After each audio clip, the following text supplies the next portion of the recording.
Paulo, é agora que você fala aí de gravar a aula, tem que entre em áudio, tá? Tem que entrar em áudio, porque aí, agora que eu esqueci. Tá?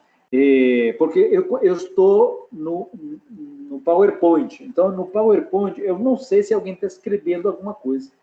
Tá? Tu tem que fazer intervenção mesmo por áudio. Tá? Pessoal, alguém gostaria de fazer uma pergunta até esse momento? Ou seja, meu objetivo é diagnosticar inicialmente o desempenho do sistema. Para isso, eu indiquei algumas variáveis para captar esse desempenho. Alguém gostaria de colocar alguma coisa, fazer alguma pergunta até aí? Não. Tá tranquilo, né? Tá tranquilo. Beleza. Tá bom. Então, vou agora ao PowerPoint, tá? PowerPoint, então aí eu não sei o que está acontecendo no Teams, tá? Segunda pergunta que eu devo responder, quando? Né? Ou seja, o horário em que eu devo monitorar o sistema. Existe uma...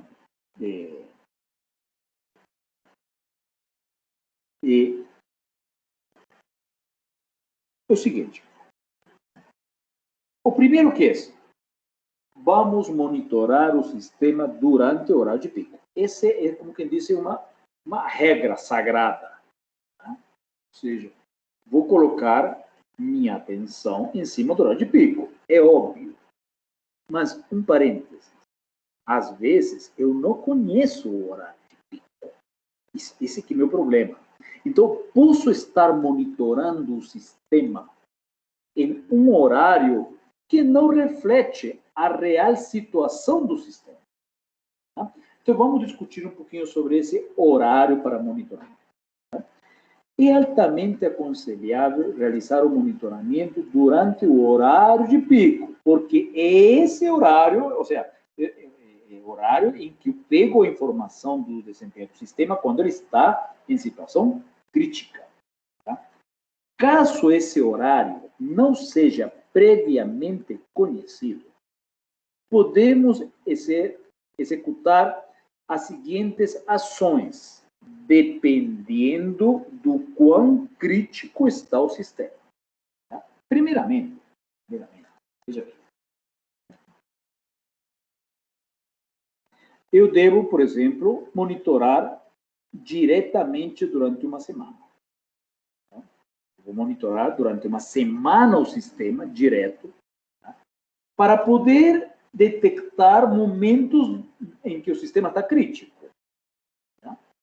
Ou seja, pessoal, se eu quero descobrir qual que é o horário de pico, a teoria me diz, monitora o sistema durante um ano.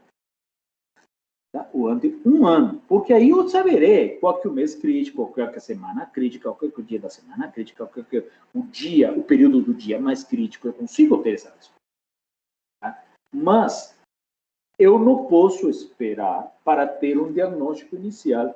Eu preciso do horário de pico. Tá certo? Então,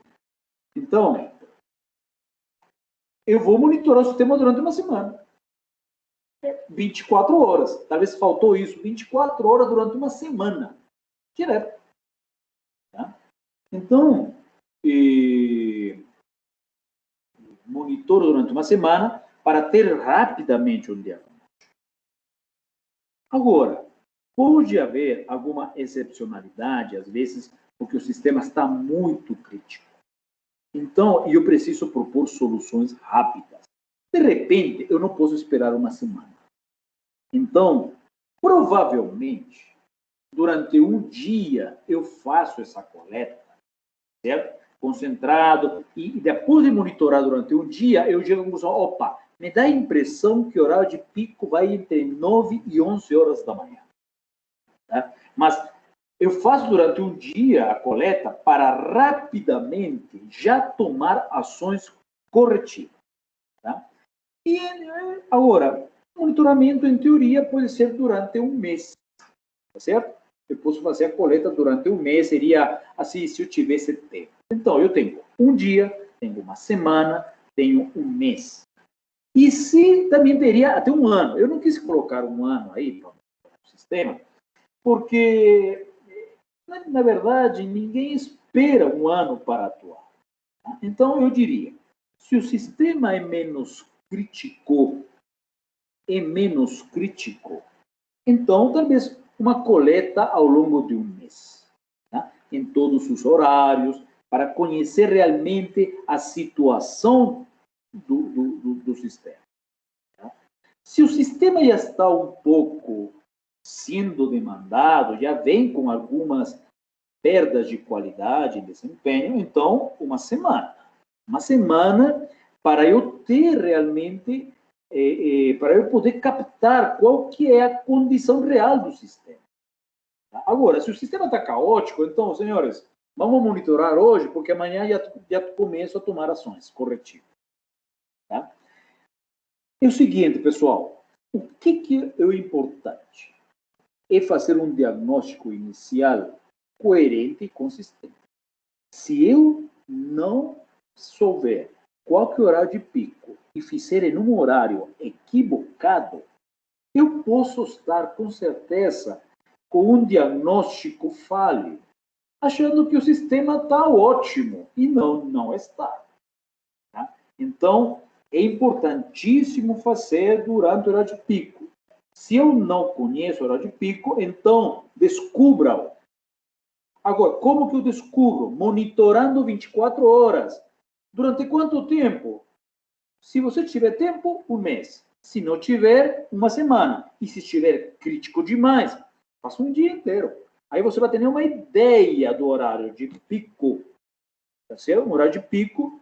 E então você vai poder fazer um diagnóstico mais assertivo. Inclusive para conversar com os diretores de TI para eventuais soluções rápidas.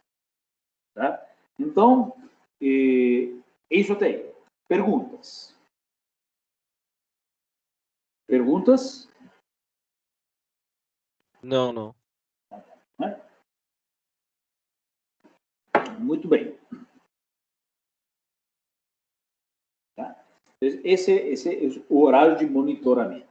O ideal seria conhecer o horário de pico.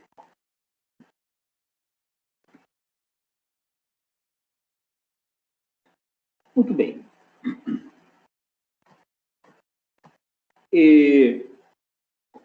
Agora, no caso anterior, de monitorar 24 horas durante um dia, uma semana, um mês, é quando a gente não conhece o horário de pico. Mas lembrando, eu preciso acertar meu diagnóstico do horário de pico, porque senão minhas conclusões são baseadas em situações falhas. Beleza. Eu também posso utilizar a minha experiência. Né? Ou seja, eu já trabalhei em setor bancário, então, setor financeiro, então eu conheço o perfil. Então, eu diria assim para vocês. Nos sistemas bancários, financeiros, banco, tradicional, tá, pessoal? Tradicional. Então, eu tenho 2 períodos, basicamente. Um período de 11 às 13 horas, que é um horário que ferve o sistema, a demanda do sistema. E depois um horário entre 4 e 20 horas, que também ferve. No primeiro período, é característico mais dos sistemas de agência, em nível de agência. Também, obviamente, eu tenho pessoas fazendo home banking, mas é o horário em que as pessoas param de trabalhar, estão almoçando, estão fazendo suas transações financeiras, né? Entre 11 e 1 hora. Depois o camarada volta para trabalhar. E depois, quando sai do serviço, ele eventualmente vai pegar dinheiro numa caixa automática. Estou falando em momentos normais, tá, pessoal? Tá? Ou vai no home banking também, ou fazer transações de transferência. E isso acontece até as 20 horas. Né? As agências estão fechadas, não consigo pegar dinheiro, mas eu vou para um terminal, seja na própria agência ou seja em um terminal espalhado na cidade. Então, eu tenho esses 2 horários de pico. Tá? Não é regra, isso é mais ou menos um período aí conhecido pelo setor. Entre 11h01 e após as 16 até as 20. Ou seja, eu tenho 2 horários de pico. Então, meu monitoramento tem que acontecer nos 2 horários de pico, porque eu não tenho certeza de qual que é o pior. Se eu quero fazer um diagnóstico, eu precisaria do pior dos piores. Os piores horários de pico. Mas, como eu não sei, eu vou ter que monitorar durante os 2 horários de pico. Tá? Pessoal, qual que é a diferença de conhecer o horário de pico de não conhecer? Que no não conhecimento eu preciso monitorar durante 24 horas para ter certeza do horário de pico. Se eu tenho uma ideia, eu me concentro naqueles horários e eu tenho rapidamente um diagnóstico. Tá? Muito bem. Muito bem. Aí eu venho no sistema de e-commerce. 24 horas funcionando o e-commerce. Tá? Qual que é o perfil dos horários de pico? Esse desenho que eu coloquei para vocês. 6, 7, 8 horas tem um pico e depois despenca. Tá? Volta, né, mais ou menos às 18 horas, para e volta a subir até as 24 horas. Pessoal, esse perfil que eu coloquei para vocês é um perfil antes da pandemia. Tá? Antes da pandemia. Esse é um perfil já conhecido na literatura. Tá? Ou seja, o pessoal inicialmente faz algum tipo de compra, mas depois o camarada já está trabalhando, diminui as compras, às 18 horas, que já está em casa, começa a surgir novamente. Não estamos na pandemia. Puxa. Pergunto para você, como que é esse formato? Vamos dar um exemplo, Magazine Luiza. Peço para vocês me ajudarem a pensar. Esse formato é fora da pandemia. Como seria com a pandemia? Como que vocês acham que é?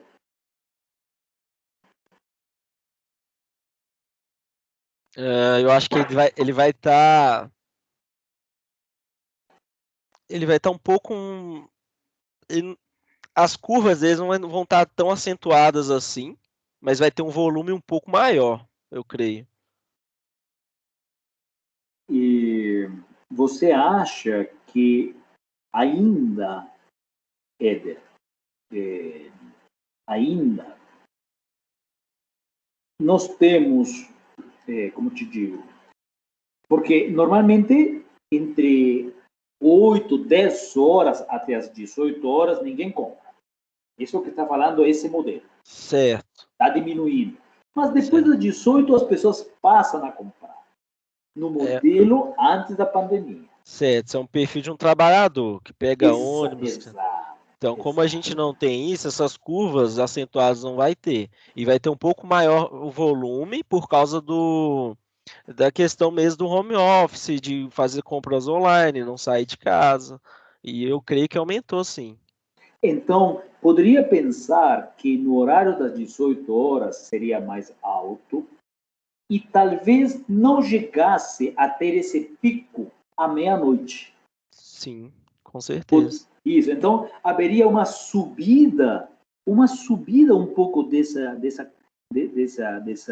vale, né, inferior, um pouco para cima, né, mas isso diminuiria, obviamente, esse pico da noite, né? Seria menor, as pessoas dormiriam mais cedo porque fizeram suas compras até as 20 horas. Sim. Né? Então, pessoal, esse exemplo aí que eu estou falando para vocês, veja bem, quando vocês querem diagnosticar um sistema, vocês têm que conhecer o horário de pico. Tá? Porque o diagnóstico depende disso. Né? Então, por exemplo, nesse diagrama, não adiantaria eu fazer um diagnóstico às 18 horas, porque a carga é menor. Ele teria que ser, já seja 8, 10 horas ou às 24 horas, né? Mais à noite. Tá? Mas, Mas é necessário conhecer o horário de pico. Aí eu pergunto para vocês, como vocês fariam se hoje vocês forem contratados, certo? Contratados para avaliar o desempenho de um sistema, e vocês precisam conhecer o horário de pico. O que vocês fariam? Qual é a estratégia? Vocês precisam fazer um diagnóstico. Mas vocês sabem que a pandemia mudou tudo que nós tínhamos de teorias até agora estabelecidas.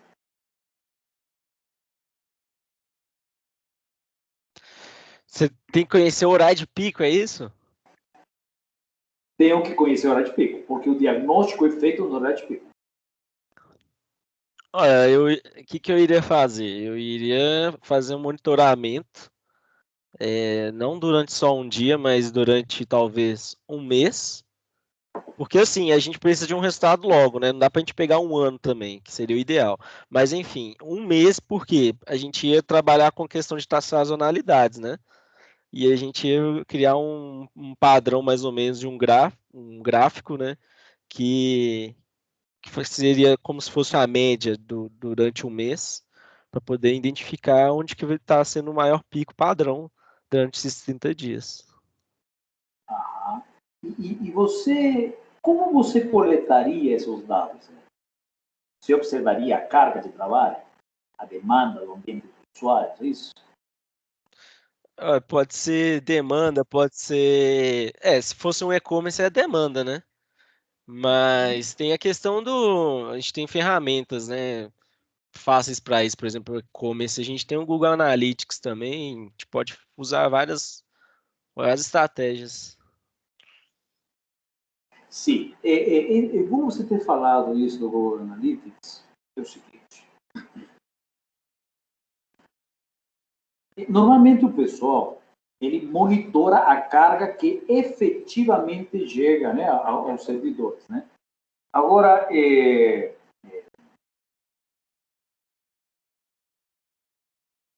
na verdade, eu teria que fazer uma coleta de hora em hora, por exemplo.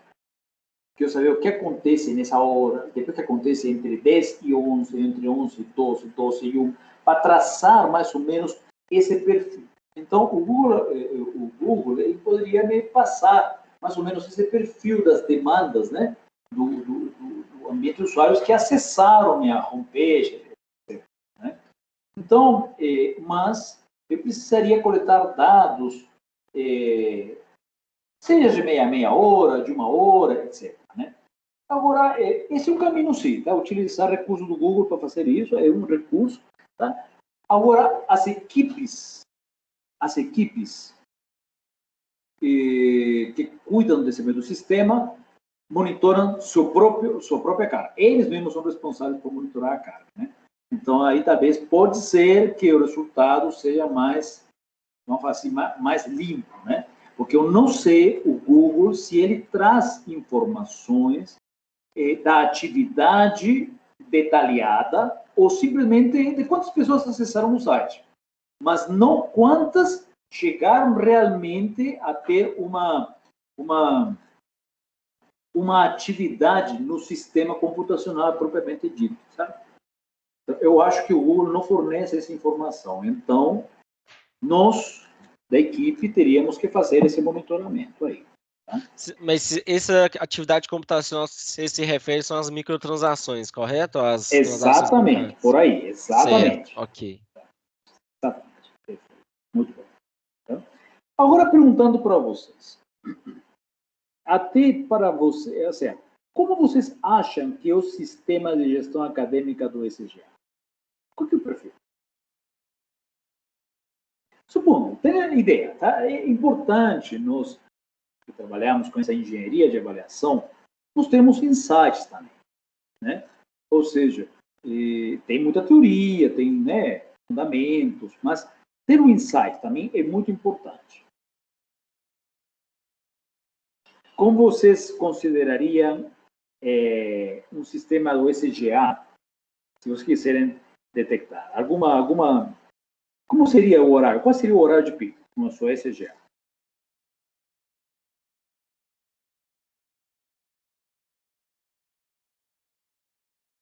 teríamos que fazer a coleta de dados, né, pessoal? Teríamos que fazer a coleta de dados. Mas, assim, num insight, você tem alguma ideia de qual seria o horário crítico?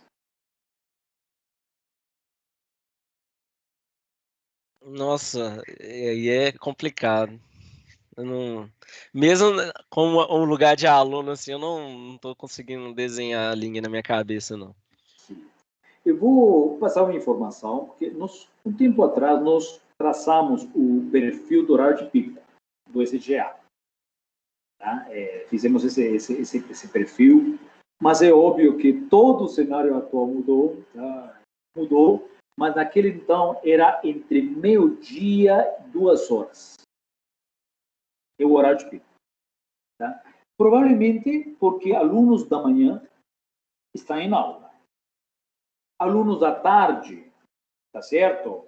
Que normalmente a gente não tem muita atividade à tarde, que começa a 1 hora, então ele entra mais ou menos ao meio-dia, porque ele já trabalhou de manhã. Tá? Então, e o da noite,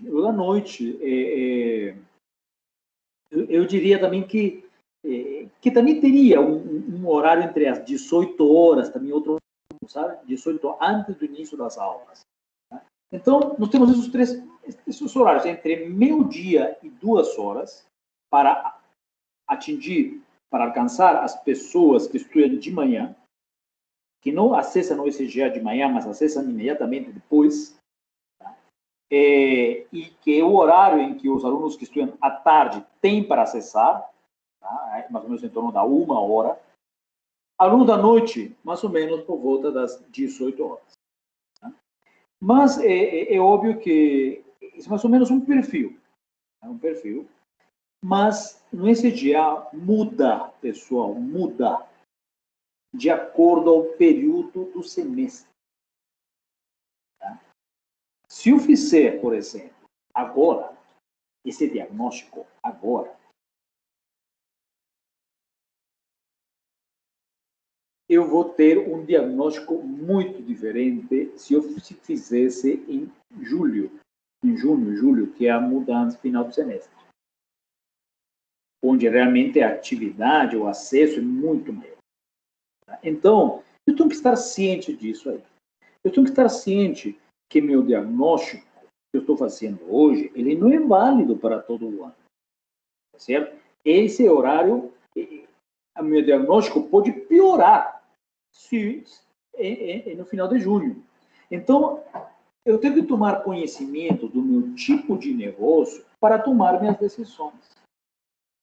Tá? Então, meu diagnóstico é também dinâmico. Ele varia. Tá? Especialmente pelas sazonalidades, como o Éder falou minutos atrás. Pessoal, sistema PIX. Como vocês acham que é? Alguma ideia? Pode ser um aproximado, tá? Porque eu também não tenho conhecimento exato, não, tá? Não tenho. Mas aí, o que vocês acham aí pelo sentimento de vocês?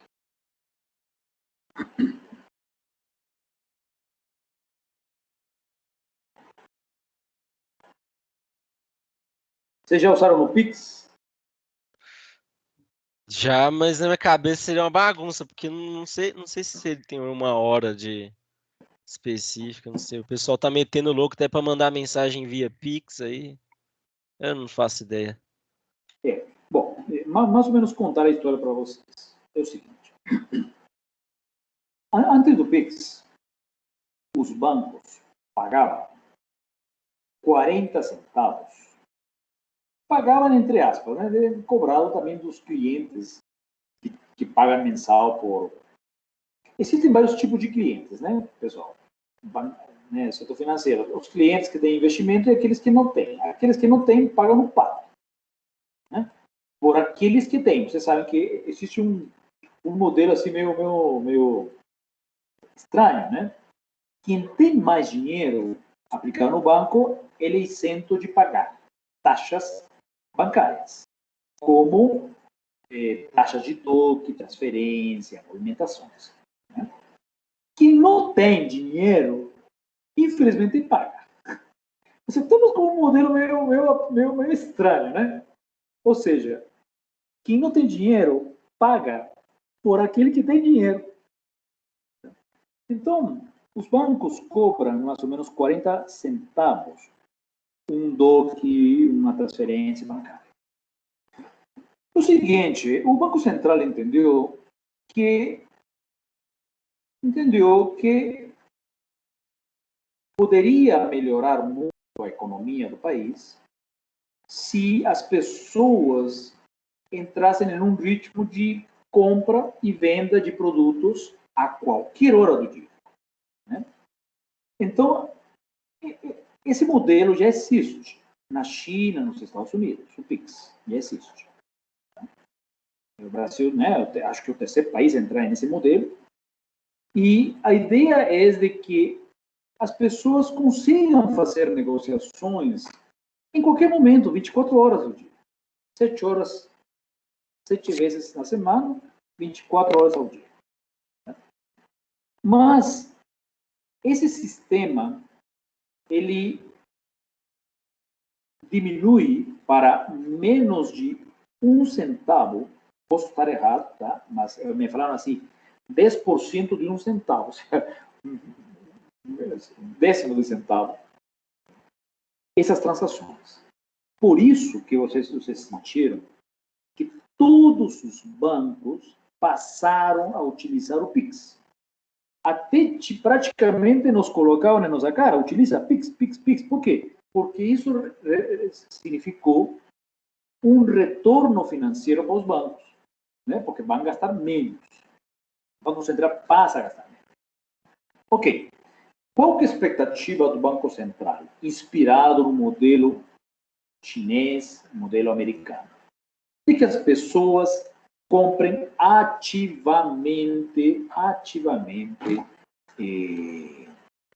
né? Comprem ativamente produtos a qualquer hora do dia. Tá? A expectativa do Banco Central é que possa chegar, no pior caso, 40 mil requisições por minuto em 60 segundos. Tá? Ou seja, 4 mil a cada segundo. Mais ou menos. 4 mil a cada segundo. Tá? Essa é a expectativa. Pergunto para vocês. Vocês acham que hoje uma carga de 40 mil, ainda assim, a nossa cultura... Estamos comprando mais à noite? Não, ou não? A ideia é essa. Incentivar a atividade comercial em qualquer horário. Vocês acham que mudou um pouco esse perfil? Hoje nós estamos mais com Pix, comprando e vendendo mais, ou não? Qual que é a interpretação que vocês poderiam dar? Eu creio que as transações aumentaram, né? E não, que não tinha comentado também do comportamento do gráfico das curvas, né? Eles seriam mais distribuídas ao longo do dia. Mais plana, você está falando, Eder? Talvez seria. Mais plana, por isso que eu não consigo imaginar assim tanto uma coisa mais exata. Mas seria sim, perfeito, Eder. A ideia nós estamos buscando a solução, né? Estamos falando hipoteticamente, né? Eu entenderia que talvez entre O horário de almoço continuaria alto, né? Talvez haveria uma pequena montanha e depois você acha que meia-noite, 8 horas da manhã, 7 horas da manhã, nós estaríamos com muito Pix ou teríamos uma caída? Sim, ia ter uma caída, mas se fosse comparar com as transações normais, ele tem um volume maior, porque as pessoas iam já conseguir fazer a transação, né? Uhum. Mas com certeza, no longo do gráfico, ia ter na madrugada assim, no início da manhã, ia ter essa caída assim. Sim, né? Então, sim, isso é uma espécie de sai do vale, sai do pouco, vai para uma montanha e depois eventualmente poderia ter um pico, né? Mais ou menos a hora do meio-dia em que as pessoas eventualmente possam estar comprando.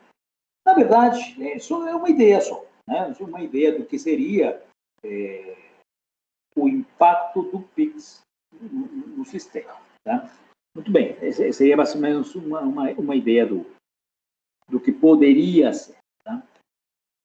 O sistema SAP, Sistema de Atendimento ao Cliente, como vocês acham que é?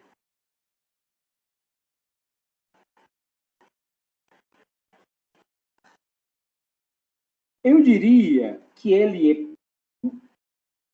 não muito alto e que, eventualmente, 8 horas da manhã, até as 8 horas da manhã, mínimo, praticamente zero, e após, eu diria, após as 10 horas, também zera de novo. Né? Eu não sei como que o SAC funciona, o Sistema de Atendimento ao Cliente. Trabalha horário comercial, né? Até 16 horas, né? Ou 18 horas, né? Então, às 18 horas, ele fecha. Fecha. É basicamente um platô onde fecha. Algum horário de pico específico aí, pessoal?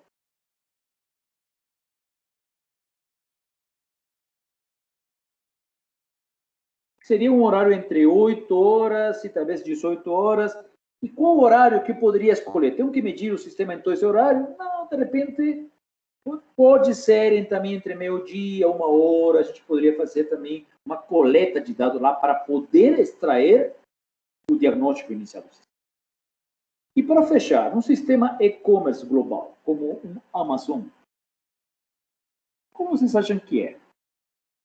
O e-commerce brasileiro é esse aqui, tá? Esse aqui eu coloquei aqui ao lado, o brasileiro. Sim, Magazine Luiza, Lojas Americanas, Submarino. Mas quando eu penso em um Amazon global, tá?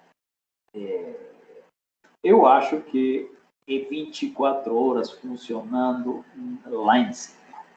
Enquanto um hemisfério dorme, o outro está comprado. E assim vice-versa. Então, eu não conheço o perfil da Amazon, tá? Vou falar, assim, não conheço. Mas acredito que ele seja sempre 24 horas no máximo. Talvez uma pequena ondulação, mas é muito pontual, porque enquanto um dorme, o outro está acordado. Né? Então, eu diria que fazer um diagnóstico, talvez, assim, no pior caso, em qualquer horário, entre meio-dia, então você já pode ter uma ideia do diagnóstico aí. Beleza. Alguém gostaria de colocar alguma observação, alguma coisa aí?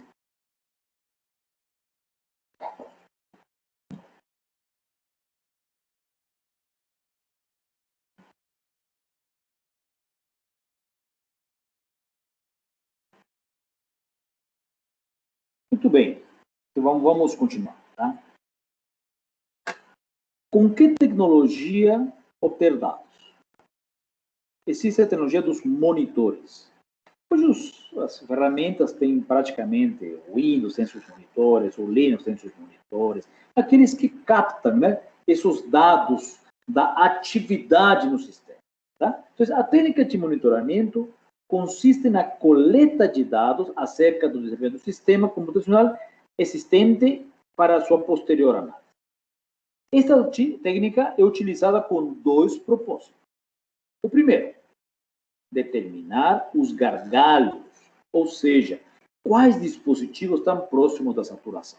Pessoal, eu posso ter superprocessadores na minha configuração, superprocessadores, mas se eu tiver discos saturados ou próximos da saturação, esse sistema tem um desempenho totalmente degradado.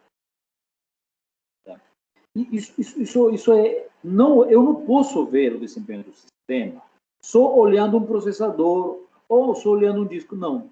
O processador pode ser de altíssimo desempenho, mas por causa de um disco que está saturado, que está em desequilíbrio, porque é muito demandado, eu derrubo o sistema comum. Isso eu vou demonstrar com matemática para você.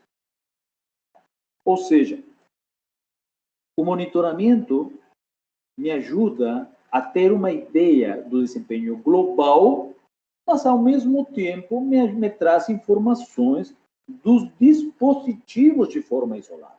São esses dispositivos, especialmente os mais lentos, como discos, que derrubam um sistema completo. Eu posso ter o melhor processador, mas se um disco estiver próximo à saturação, eu derrubo o sistema. Eu derrubo o sistema na hora. Tá? Então, isso é uma questão que a gente tem que estar muito consciente. Tá? Não é só olhar processador, não.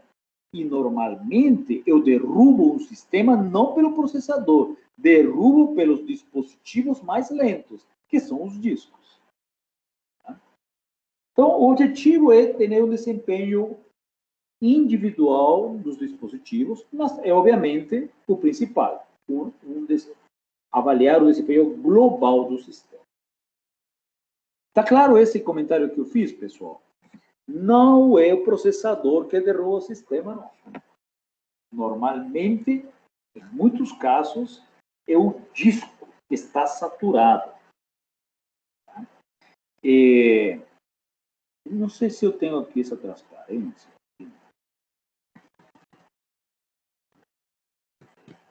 Isso. Essa curvinha que eu fiz aqui, essas curvas aqui, pessoal, eu falo assim, do sistema computacional. Né? Ou seja, do sistema global, todo o sistema. Aqui, eu posso estar representando um servidor, 5 servidores, 10 servidores, 100 servidores, através dessas curvas aqui. Mas, ao mesmo tempo, eu tenho curvas parecidas para um dispositivo isolado. Ou seja, um disco também tem uma curvinha de tempo de resposta e uma reta de utilização. Também tem. Um servidor também tem da mesma forma. Um cluster também tem. Tá? Então, esse tipo de curvas, ela é típica de qualquer sistema computacional em diferente nível, que pode ser um dispositivo isolado ou pode ser um conglomerado desse servidor. Tá?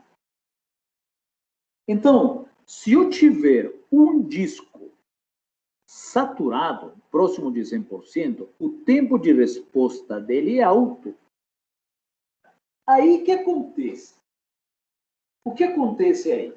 Eu posso começar a ter mensagens. Não conseguimos resposta do computador central, por favor, tente mais tarde. Né? Ou seja, começo a ter problemas debaixo desse. Por causa de quem? De um disco.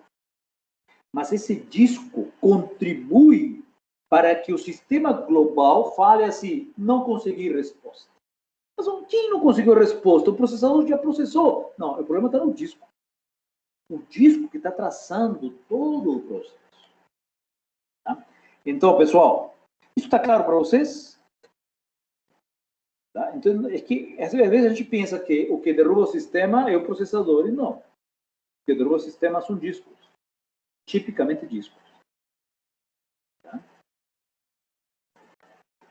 Beleza. Alguma pergunta? Pessoal, me dê um joinha para ver se vocês estão me acompanhando na reflexão.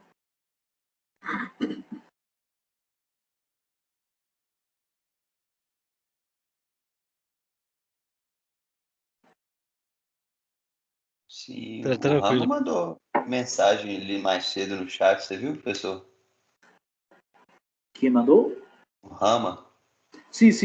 O Rama mandou uma, mas nós estamos... Ah, espera aí. Engraçado, o sistema meu não atualizou, viu?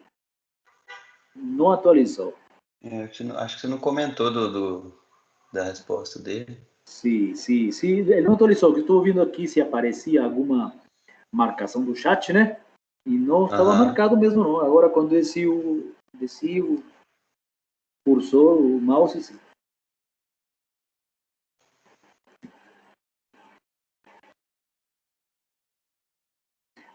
O Rama trouxe uma interessante. O ideal seria, voltando um pouquinho à nossa coleta anterior, né? O ideal seria uma coleta frequente durante 10 dias. 5 dias no começo do mês, começando numa sexta-feira e indo até segunda.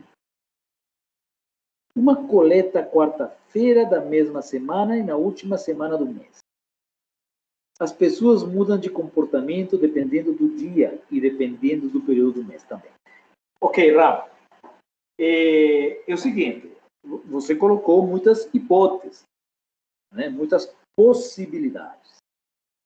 A única forma de nós aceitar ou rejeitar uma hipótese seria realmente coletando, assim, em teoria, durante um ano, em teoria, né? Mas às vezes não posso esperar um ano. Mas 10 dias, vamos pensar assim, mas 24 horas por dia, direto, para saber realmente se é quarta-feira um dia muito atípico em relação aos outros, ou é na quinta, ou é na sexta. Tá? Então, você levantou muitas hipóteses, perfeito. A única forma que eu tenho para aceitar ou rejeitar hipóteses é fazendo a coleta diretamente 24 horas durante 365 dias do ano. Essa questão do horário de pico, pessoal, nós vamos discutir na etapa 2 da metodologia. Tá? Veja bem, na etapa 1, eu preciso ter uma noção do horário de pico. Só que eu enfrento o problema do ovo à galinha, quem nasce primeiro. Tá? Para conhecer o horário de pico perfeitamente, eu preciso, em teoria, um ano. Só que eu não posso esperar um ano para fazer o diagnóstico. Então, na etapa 1, eu tenho que ter um feeling, um sentimento do horário de pico. E se eu não tenho, faça uma coleta diária, 24 horas, durante uma semana. Tá? Mas a etapa 2 da nossa metodologia, já vou adiantando para vocês, ela exige conhecer o horário de pico perfeitamente. Porque tudo que eu vou fazer daí para frente tem impacto. Não posso mais trabalhar sobre horários de pico hipotéticos. Tenho que trabalhar com mais firmeza. Tá?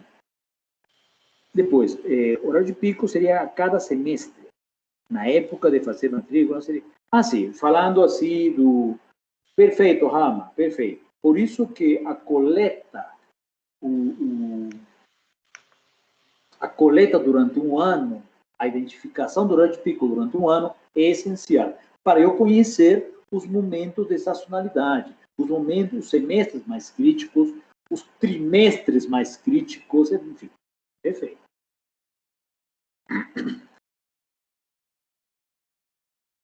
Sim, perfeito. Só respondendo porque eu não vi, né? As mensagens não apareceram naquela marcação, aquela bolinha que indica que tinha alguém, né? Beleza, tá ótimo. Então, vamos continuar. Pessoal, está claro essa questão de que o que derruba o sistema computacional é disco, não é CPU? Está claro isso? Né? Isso é tipicamente, tá? Tipicamente. Beleza. Por isso que a tecnologia de hardware está investindo pesado no aprimoramento das memórias flash, das memórias mais rápidas, né? Porque se eu conseguir fazer isso, se eu conseguir trocar todos os discos de uma organização por memória flash, então, pessoal, eu começo a extrair o máximo de benefício dos meus processadores. Porque processadores são, no mínimo, 1 milhão de vezes mais rápido que disco. Se eu consigo eliminar disco físico, eu consigo extrair o máximo do processamento do meu hardware. Porém, por que não é feito isso até agora, assim, fortemente? Por quê? Porque a tecnologia em flash não garante segurança física dos meus dados. Porque as memórias flash segundo alguns estudos, tem vida útil de 10 anos. Tá? Então, ninguém colocaria dados em memória flash de forma permanente. Ninguém. Então, sempre estamos presos, por enquanto, a disco. Por enquanto. Né? Por enquanto. Beleza.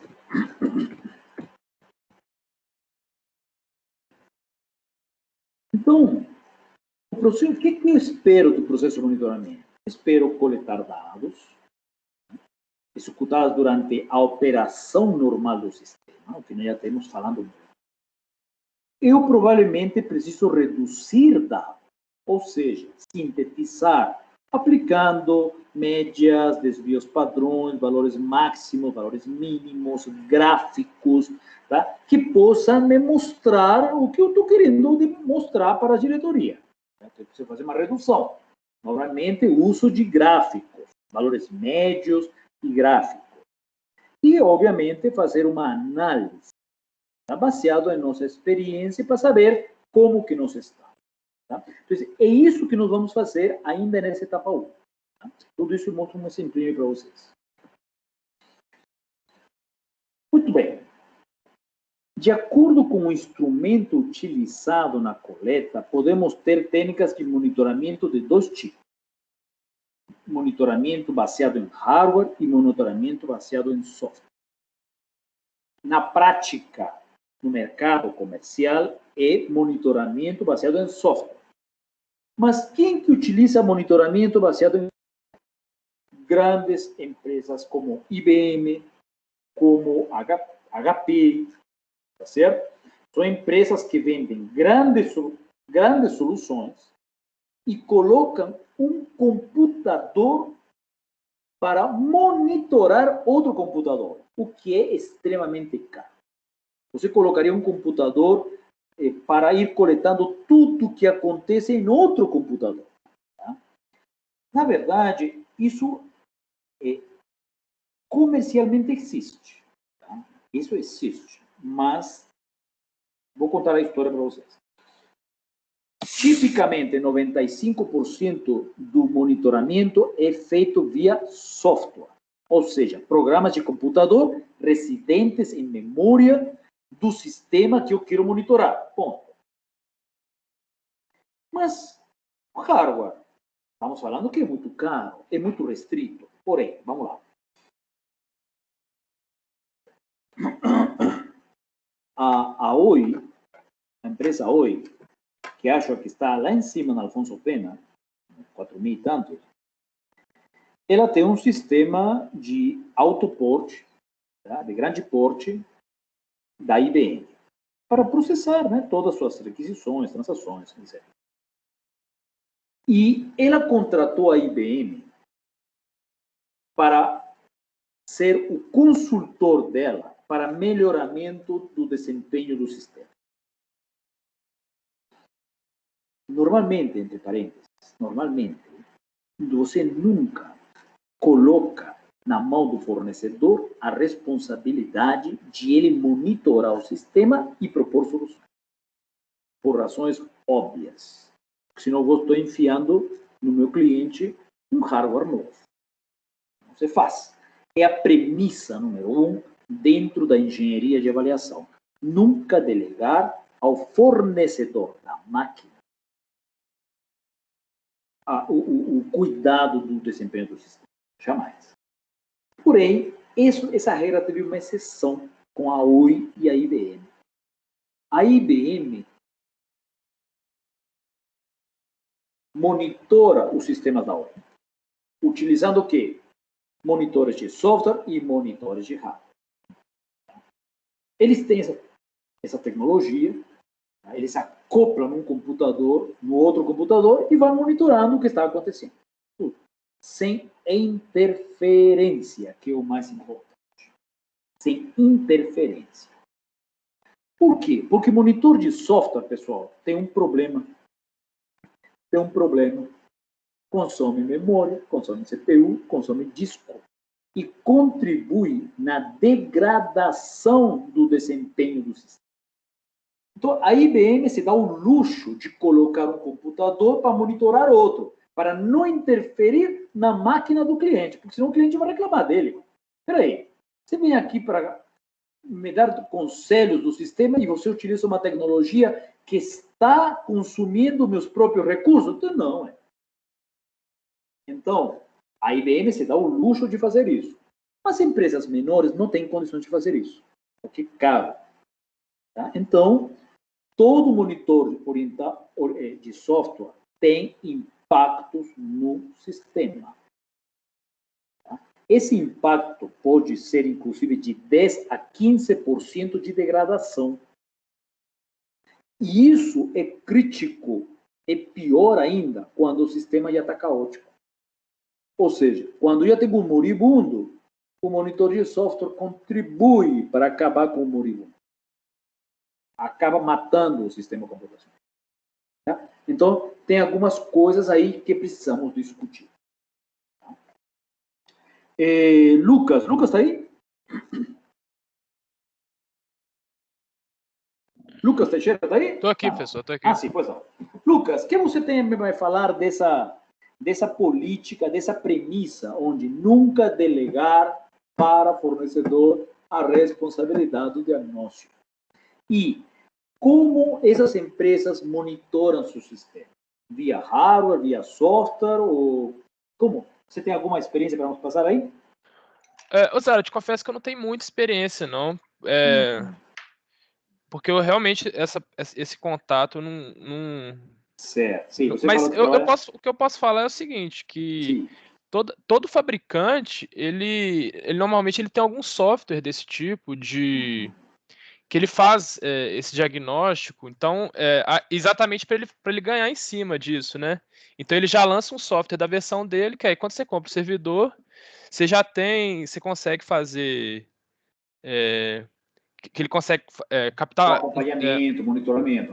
exatamente. Aí tem ganho de, vai variar, né? Aí vai ganho de energia, como é que está a energia desse servidor, como é que está o desempenho. Eu estou falando especificamente da Lenovo, que eles têm um produto que chama xClarity, que ele faz bem essa questão de diagnóstico, né? Mas isso é do lado do fabricante, né? Aí do lado da equipe de monitoramento, eles vai usar um software específico para fazer o outro tipo de monitoramento. Tá certo. Ótimo. Isso, basicamente, todos os sistemas são monitorados, né? Agora, de hardware, você não tem escutado, não, né? Não, confesso que não. Realmente, não, esse caso é raro. Normalmente não se aplica porque é caro, mas no caso da Oi, estou dando o exemplo dos monitores de hardware da IBM. Né? Mas basicamente porque a IBM não quer interferir no servidor, nas máquinas do cliente. Porque o cliente paga pela máquina.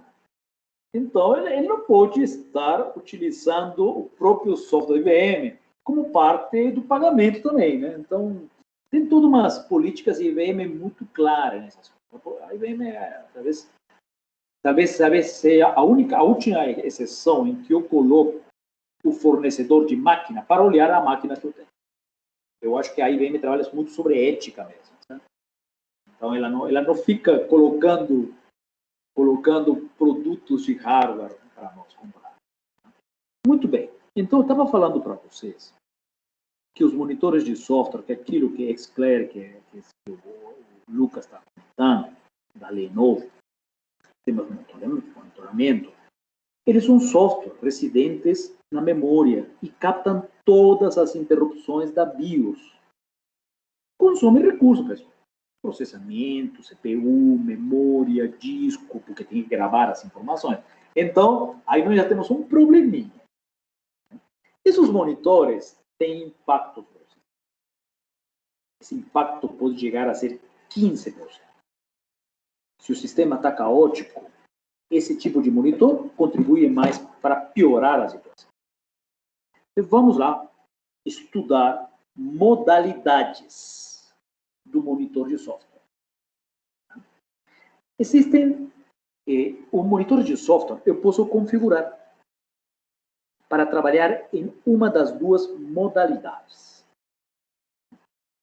Uma modalidade é chamada de RMF, orientada a eventos.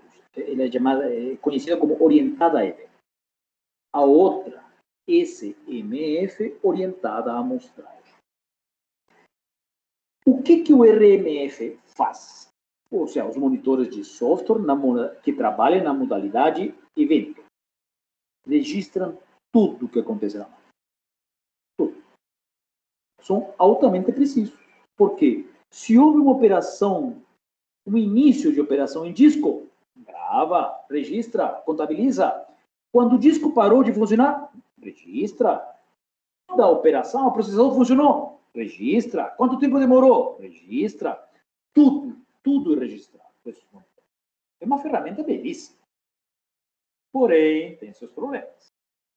Altamente precisos, porém com grande impacto negativo no desempenho atual do sistema. Devem ser evitados quando o sistema está em condições críticas. Esta modalidade pode chegar a impactar até 15% no desempenho do sistema. Pessoal, porque ele registra tudo. Eu vou mostrar um desenho aí para vocês, tá? Ele está al tanto de tudo, olhando a BIOS, tudo o que acontece na BIOS. Abre um olho em cima da BIOS. Vocês estudaram com Romanelli, com Carlos Augusto, o conceito das interrupções do processador, né, pessoal? Certo?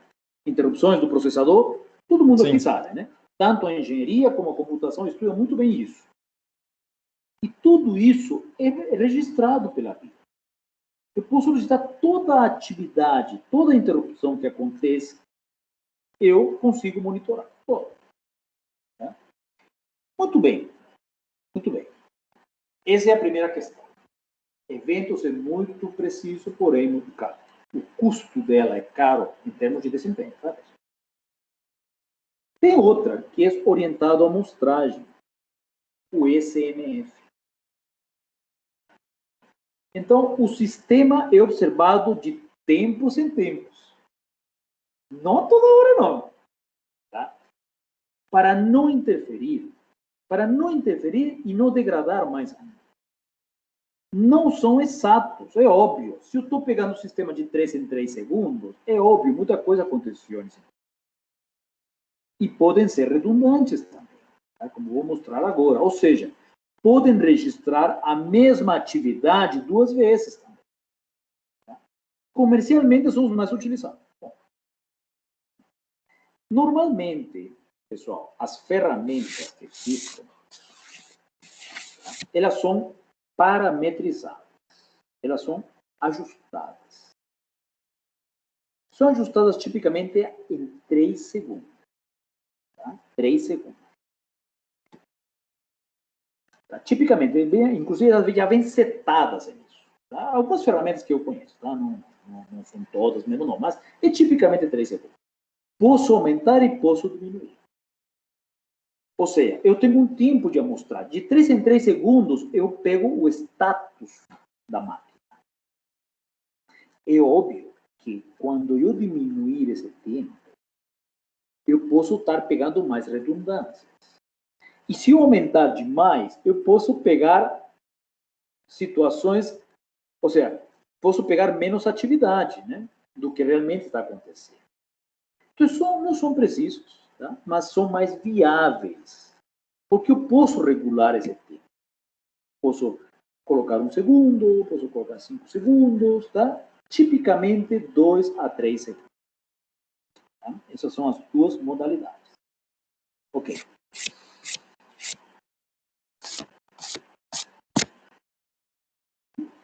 Lucas, desculpa aí que te pergunto de novo. Você tem uma ideia do tempo de amostragem?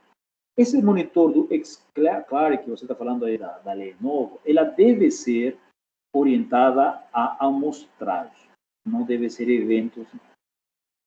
Mas você tem uma ideia de quanto é esse tempo de tempo em tempo que ele coleta dados? Não sei se você sabe ou não sabe, não sei. Não, Rosário, te confesso que eu não sei mesmo, viu? Tá. Realmente não sei. Eu posso dar uma olhada. Dá uma olhada, se eu consigo achar. Isso, Vou para procurar conhecer saber sobre. Isso. Tá. Acaba que a gente não vende muito dele, para ser sincero. Ah, tá. Ele É tem, um produto da lei novo, né? é porque ele tem uma versão Pro também. Essa versão Pro acho que a gente nunca vendeu. Ah, Vou dar uma pesquisada mais sobre. beleza. Traz umas informações boas aí pra nós. Beleza. Muito bem. Então, pessoal, estamos no monitor de software. Ok, vamos ver os probleminhas dela. A figura mostra a diferença entre a quantidade de dados obtidos nas duas modalidades. Pessoal, eu vou mostrar o problema das duas, mas, por favor, essas ferramentas já são sofisticadas. Elas já corrigem um pouco essas imperfeições. Tá? Vamos lá, vou explicar por quê. Vamos pensar que o que está em vermelho é a atividade monitorada em cima de um disco. Ou seja, cada subida significa que está acontecendo uma operação de I/O em disco. Às vezes um pouquinho maior, um pouquinho menor, mas está aí. Tá? São as ações do disco. Quando eu coloco orientado a eventos, RMF, eu tenho a contabilização na cor verde. Então, na cor verde, o que é evento? Tudo o que acontece. Por exemplo, quando no início o disco sobe, quando o degrau sobe, significa que o disco está começando a trabalhar.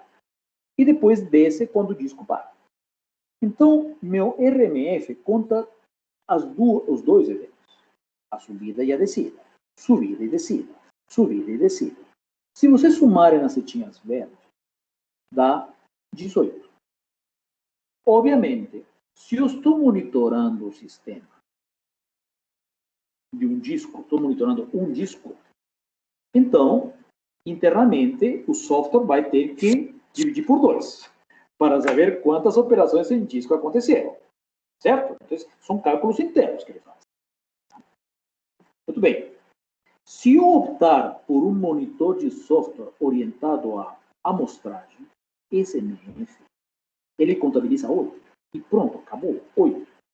E veja bem, os amarelinhos são os momentos em que o monitor olha o sistema. No início, ele olhou o sistema. Tá? Olhou o sistema e falou assim, o disco não funciona. O disco não funciona. Tá?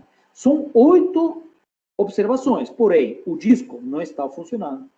Já na segunda vez, na segunda amarelinha, já contabilizam para o disco. Opa, o disco está com operação em disco. A segunda vez, consegue acertar. A terceira vez também acerta. A quarta vez, não. Ele já perdeu uma operação de disco. E, na verdade, perdeu até 2, né? Porque a próxima já está, né? 1, 3, 4, a sexta flechinha amarela já,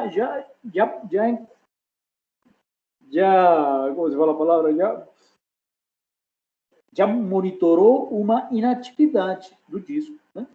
Então, de cara, eu já perdi 3 operações. Tá? Então, perco uma, ganho em outra. Tá? Então, essas pessoas falam assim, bom, se eu diminuo demais o período de amostragem, eu posso estar duplicando a mesma operação. Certo?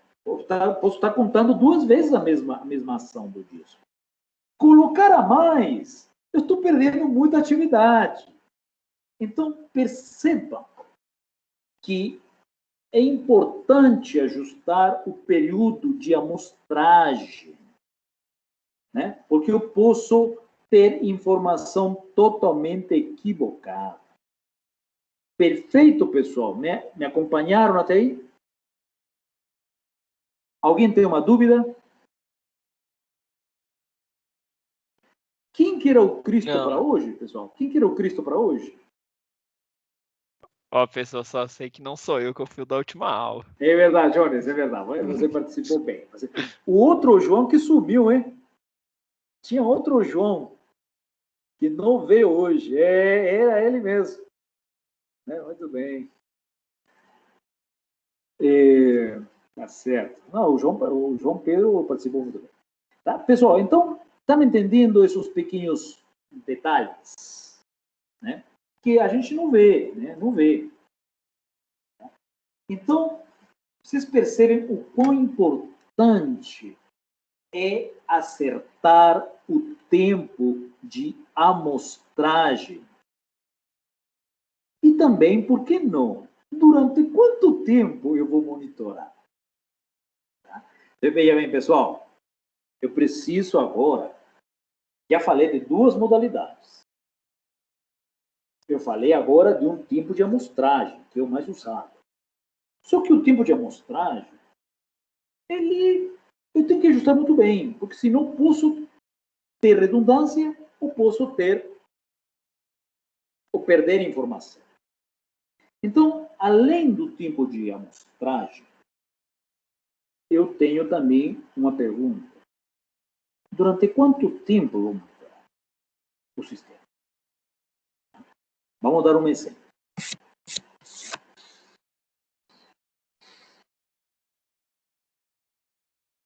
Vamos pensar que o horário de pico da minha instalação seja entre 10 da manhã e 4 horas da tarde. Hipoteticamente. Entre 10 e 4. Ou seja, nós sabemos que eu vou fazer o diagnóstico durante o horário de pico. Isso já está sagrado. Já.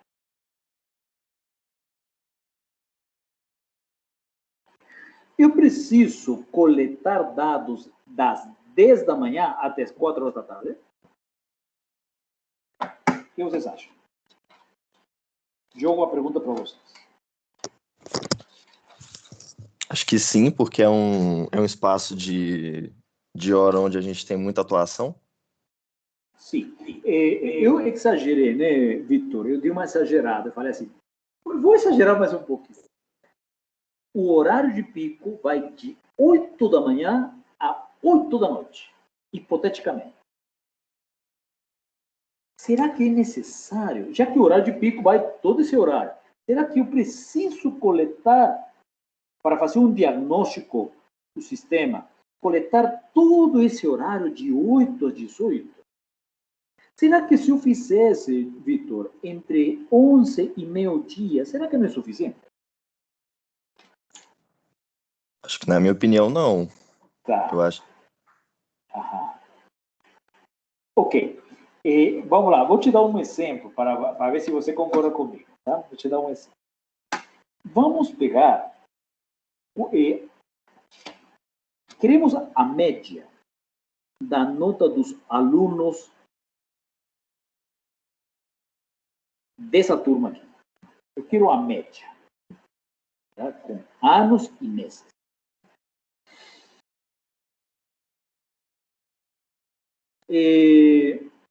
Eu tenho duas formas de fazer isso.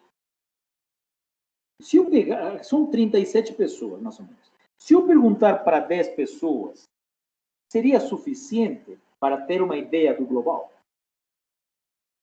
O ideal seria pegar todo mundo. Se eu pegar todo mundo, eu vou ter a idade certa. Se eu pegar duas pessoas e perguntar a idade, Paulo, Otávio e você, Vitor, pego a idade e faço a média.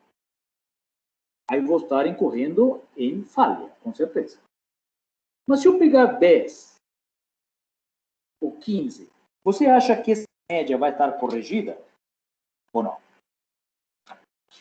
Eu acho que você vai ter... Vai melhorar, sim, não vai? A sua amostra tá pequena, mas o seu valor final vai ser melhor. Isso, vai ser melhor. Mas vai chegar um momento em que, se eu perguntar para 15 pessoas, 16, 17, 18 pessoas, não os 37, 18, 20, a média vai pouco a pouco, vai melhorar e praticamente não vai se mexer. Não vai se mexer. Ele não vai melhorar continuamente. Vai ser ajustado tão pouquinho que praticamente não valeu a pena eu fazer o cálculo com as 37 pessoas. Talvez com 17 já é praticamente a mesma coisa. Tá? Então, Vitor, na verdade, sim, se você quiser o valor exato, sim, faça tudo a média, né? Mas nada me impede, estatisticamente, de eu pegar uma amostra menor, um período menor, tá certo? E fazer esse cálculo. Não posso ser também muito menor, obviamente. Não posso pegar 1 minuto de monitoramento. Não. Mas pelo menos 1 hora, 2 horas, e não 12 horas. Não é necessário. Tá? Não é necessário. Estatisticamente, nós utilizamos um princípio, não sei se vocês escutaram, que se chama Teorema do Limite Central. Alguém já escutou esse princípio do limite central? Isso é muito falado na estatística. Quando vocês tiveram aula de estatística, com certeza a professora ou o professor falou do princípio do limite, do teorema do princípio do limite central. Teorema do limite central. Sim? Alguém escutou? Sabe o que é? Eu não lembro direito o que era, não, mas eu lembro que mostrava aquela curva normal, né? Exatamente. Quanto mais dados você pegue, ou seja, tudo tende a ser uma normalidade. Tudo passa a ser normal. Tá? Ou seja, quanto mais dados você coletar, tá certo? Você vai ver um comportamento gaussiano, normal, certo? Então, e ela vai se fechando mais, tá? Vai se fechando mais um pouquinho, mais um pouquinho, mais um pouquinho, até realmente coincidir. Quando você perguntar para todo mundo qual é a idade, você vai ter o valor exato. Então, exatamente, com várias amostras, né? É óbvio que se você pegar uma amostra muito inadequada, pouquíssimas pessoas, eu vou estar muito longe da média, né? Agora, cada vez que eu começar a aumentar mais pessoas, estou cada vez mais próximo da média, dessa curva gaussiana, né? Então, estou enfatizando isso, Vitor e pessoal, porque o próximo passo da matéria agora é definirmos um horário um período de observação, que não necessariamente tem que ser o período de pico. Não precisamos, tá? Não precisamos. Isso é bom para nós, para que estatisticamente nós tenhamos uma boa representação, né? Mas sem necessidade de monitorar o sistema durante todo o horário de pico, porque monitorar durante todo o horário de pico, eu posso começar a degradar o sistema. Né? Então, eu prefiro fazer durante um pequeno período, mas que não é tão pequeno, mas que mostre o que está acontecendo no sistema. Tudo bem? Ô, Rama, isso eu não escutei não, tá? Essa que você falou, eu vi que era 250.000 amostras para conseguir um suficiente. 250.000 amostras ou 250.000 elementos de uma amostra? Não entendi essa colocação.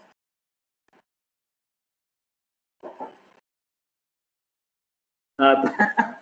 Estatisticamente, pessoal, só passar para você.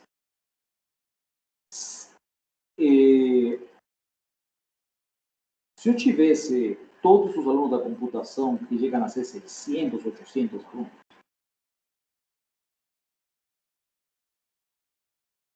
número mágico, tá? Não me perguntem, não sou eu que propus, sou estatística. Tá? Fala assim, pega uma amostra de 30 pessoas. Existe um número mágico. 30 pessoas, 35 pessoas, você não precisa perguntar a todos, não? São 30, 35, escolhidas aleatoriamente. Tá? É que com 30, 35, eu já me aproximo bastante bem do valor médio. Tá? Então, os estatistas gostam desse número. Quantas pessoas tenho que entrevistar? Entrevista 30. 30, 35. Mas minha população é de 1.000. 30, 35. O Brasil é diferente. Nós somos 230 milhões de pessoas. Mas preciso entrevistar todos para saber a preferência política? Não. Só entrevisto 2.500. Então, não é 30%, obviamente. Mas se tivesse 30% de pessoas entrevistadas, as minhas predições sobre um determinado tópico sendo discutido na sociedade seria perfeito. Por isso que a gente escuta, às vezes, que as pesquisas falharam, né? E porque 2.500 é um número mágico, mas pode errar também a magia, né? Agora, se tivesse aumentado para 10.000, seria melhor, teria errado menos. Mas só passando isso para vocês, quando vocês têm 100 pessoas, por exemplo, e querem calcular alguma coisa das 100 pessoas, perguntem para 30 só. 30 já está bom, de bom tamanho. Então, isso é interessante, né? Por quê? Porque nós queremos ser bastante eficientes, rápidos, né? E então nós temos que utilizar do que a teoria nos entrega para podermos resolver nossos problemas, né? Então, o que eu vou deixar para a próxima aula? Justamente falar do tempo de observação e o tempo de amostragem, tá? Que aí nós precisamos falar bastante. Não é qualquer tempo de observação, é óbvio, e não é qualquer tempo de amostragem também. Tá? Então, isso nós vamos discutir para a próxima aula. Perguntas, pessoal? Pessoal, alguma pergunta para fecharmos a aula de hoje?